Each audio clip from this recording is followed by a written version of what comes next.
बेटी की फिजूल खर्ची। दुनिया की चकाचौंध को कौन नहीं एंजॉय करना चाहता, लेकिन क्या फालतू की मौज मस्ती में पैसा खर्च करना सही है? देखिए जरा। आजकल अच्छी नौकरी मिलना कितना मुश्किल हो गया है। सही कहा। जहाँ भी जाओ तो केवल यही सुनने को मिलता है, फिलहाल ज़रूरत नहीं है। और अगर गलती से नौकरी मिल भी जाए तो उस तनख्वाह से 2 वक्त की रोटी भी नहीं खरीदी जाती। हाँ यार, ऊपर से रोज सुबह शाम घर वालों के ताने सुनकर ही पेट भरना पड़ता है। अब तो तेरा खाना बिना घर वालों के ताने सुने बिना पचता भी नहीं होगा, है? क्यों, तेरे घर वाले कुछ नहीं कहते? कहते तो हैं, पर क्या करें, कानों को सुनने की आदत हो गई है। अच्छा, तुम्हें एक ज़रूरी चीज़ बताना तो भूल ही गया। कल ना मुझे कमल का फ़ोन आया था। कौन कमल? जो उस मोटे सेठ के दफ्तर में काम करता है?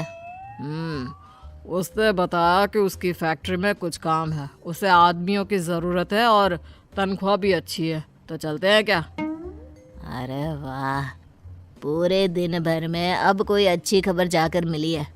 अगर मैं अपने घर वालों को बताऊंगा तो वो लोग खुशी से झूम उठेंगे। तो फिर देर किस बात की, चलो सुनाते हैं घर वालों को ये खुशखबरी। थोड़े दिन बाद दोनों फैक्ट्री में जाकर काम करने लगते हैं और उनको वो काम अच्छा लगता है। शहर की बात ही अलग है। ये चमचमाती हुई सड़कें, गाड़ियों का शोर, आंखें खोल देने वाले नज़ारे। शहर की इसी चकाचौंध में लोग अक्सर फंस जाते हैं मेरे दोस्त, तुम ये मत करना। क्यों, शहरों में क्या खराबी है? हमारी सारी ज़रूरतों का सामान यहीं मौजूद है और मैं तो खूब पैसे कमाऊंगा और यहीं एक अच्छा सा घर देखकर अपने परिवार के साथ बस भी जाऊंगा। पर उसके लिए मेरे दोस्त हमें बहुत सारे पैसे कमाने होंगे, और पैसे कमाने के लिए हमें मुंह कम हाथ ज़्यादा चलाने होंगे। ऐसे ही काम करते करते 2-3 महीने बीत जाते हैं। काम करते करते पता ही नहीं चला कब 3 महीने बीत गए। अब तो घर वालों की बहुत याद आती है। हाँ सही कहा, कल माँ से बात हुई तो माँ भी यही पूछ रही थी, घर कब आ रहा है, क्यों ना हम 4-5 दिन की छुट्टी लेकर गांव हुआ है। और हाँ, उससे पहले एक दिन बाजार जाकर घर के लिए कुछ सामान ले आएंगे। गांव में तो आधा सामान मिलता है, आधा नहीं। और मैंने सुना है शहर के बाजार बहुत बड़े और सुंदर होते हैं। वहाँ तरह तरह की दुकानें होती हैं। ठीक है, कल छुट्टी की अर्जी देने के बाद बाजार चलेंगे। अगले दिन बाजार में अरे वो देखो, कितनी सारी दुकानें, कितना सामान, कितनी बड़ी बड़ी दुकानें। अरे देखो तो कितना सुंदर लग रहा है। अच्छा, पहले वो सामान ले ले जो लेने आए हैं। हाँ हाँ, क्यों नहीं। फिर उस दुकान से शुरुआत करें क्या? नहीं नहीं, मुझे लगता है उस दुकान से, वहाँ से हमें सस्ता और अच्छा मिलेगा। और तुम्हें ऐसा क्यों लगता है? क्या वो दुकान तुम्हारे रिश्तेदार की है? नहीं, तुम्हारे। अरे दिमाग के पैदल इंसान, क्योंकि वहाँ पर ज़्यादा भीड़ है और दुकान में डिस्काउंट का ऑफर चल रहा है। तुम्हें तो सब पता है यहाँ के बारे में। अब चलोगे भी? हाँ हाँ चलो। अरे बस भी करो, कितना सामान लोगे? चलो ना, उस दुकान में भी देखते हैं। सारा ज़रूरत का सामान तो हम ले चुके हैं, अब तुम्हें कौन सा सामान चाहिए? जब हम दुकान के अंदर जाएंगे तभी तो पता चलेगा कि हमारे पास क्या नहीं है। बस ये आखिरी दुकान, हाँ, इसके बाद सीधा घर चलेंगे, ठीक है? ठीक है, पक्का। अब चलोगे भी अंदर? तुम्हें नहीं लगता कि तुमने आज काफी खरीदारी की है? मुझे तो और भी करनी थी, पर सोचा आज के लिए इतना काफी है। मुझे तो लगा कि तुम थोड़ी देर बाद मुझसे पैसे मांगने लगोगे। अरे वो तो मैं भूल ही गया था। मजाक कर रहा हूँ। फिर कभी आएंगे। आज सच में बहुत मजा आया। वैसे घर वाले अपने लिए तोहफे देखकर बहुत खुश हो जाएंगे। खरीदारी तो हो गई भाई, अब पेट में चूहे दौड़ रहे हैं, चलो कुछ खा लेते हैं। ठीक है, चलो वहीं खा लेते हैं। खाना कितना अच्छा था, मेरा तो पेट फुल भर गया है। रोजाना कैंटीन का वो बेस्वाद खाना खाकर मेरा मुंह भी बेस्वाद हो गया था। आज कुछ स्वादिष्ट खाकर दिल को सुकून मिला।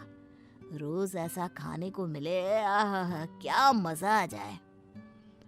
कैंटीन का खाना तो ठीक ही होता है। हाँ, आज का खाना उससे ज्यादा स्वादिष्ट था, मानना पड़ेगा। उस दिन से सुरेश कई बार बाजार जाता खरीदारी के लिए और साथ साथ बाहर से ही खाना खाकर आता। सुरेश, तो कल शाम को कैंटीन में खाने को नहीं आया। मैंने बहुत देर तक तेरा इंतजार किया। फिर किसी ने कहा कि तू बाजार गया है। अभी कुछ दिन पहले ही तो तू बाजार गया था, कल फिर से क्यों गया? अरे कुछ दिन पहले जब मैं बाजार गया था ना, तो वहाँ एक बहुत बढ़िया जूते देखे थे, पर मैं ले नहीं पाया। और अब जब तनख्वाह आ गई तो कल ही मैंने वो जूते खरीद लिए। देख, आज मैं पहन कर भी आया हूँ। हाँ यार, ये तो बहुत महंगा लगता है। लग कैसे रहे, आजकल ना मार्केट में बहुत चल रहे हैं। ज्यादातर लोग यही जूते खरीद रहे हैं।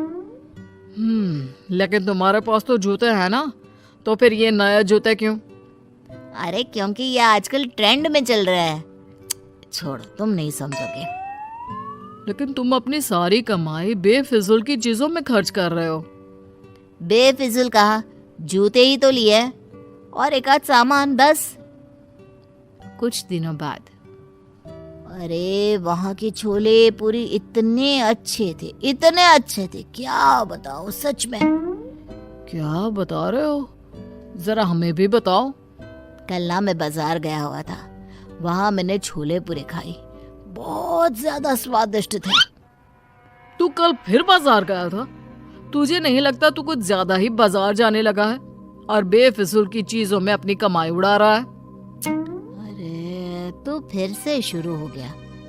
तुझे इतनी दिक्कत क्यों हो रही है?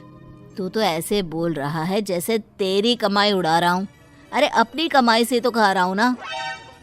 लेकिन अगर तू अपनी सारी कमाई ऐसे ही उड़ाता रहा तो अपने घर वालों को क्या भेजेगा? उसकी चिंता करने की जरूरत तुम्हें नहीं है। बड़ा आया मुझे भाषण देने वाला। उसके बाद से सुरेश राम से दूर रहने लगा। कुछ महीनों बाद दोनों अपने घर जाते हैं। अरे तुमने सविता का घर देखा? उसने कितना शानदार घर बनवाया है। हाँ, मैंने देखा। जैसा मकान शहरों में देखने को मिलता है ना। मैंने सुना है उसका बेटा राम शहर में नौकरी करता है, उसी की वजह से वहाँ एक पक्का मकान बनवा पाए। अब हर किसी की किस्मत सविता की तरह थोड़ी ना है। इतना मेहनती बेटा, नहीं तो काम तो सुरेश भी वही करता है, पर क्या करे, उसने अपनी सारी कमाई फिजूल की चीजों में खर्च कर दी। दूर से सुरेश सब बातें सुन रहा होता है। काश मैंने तब राम की बात मान ली होती तो आज ये सब सुनना नहीं पड़ता। अब पछताने से क्या फायदा दोस्त, तुम अपना पैसा फिजूल चीजों में बहा चुके हो।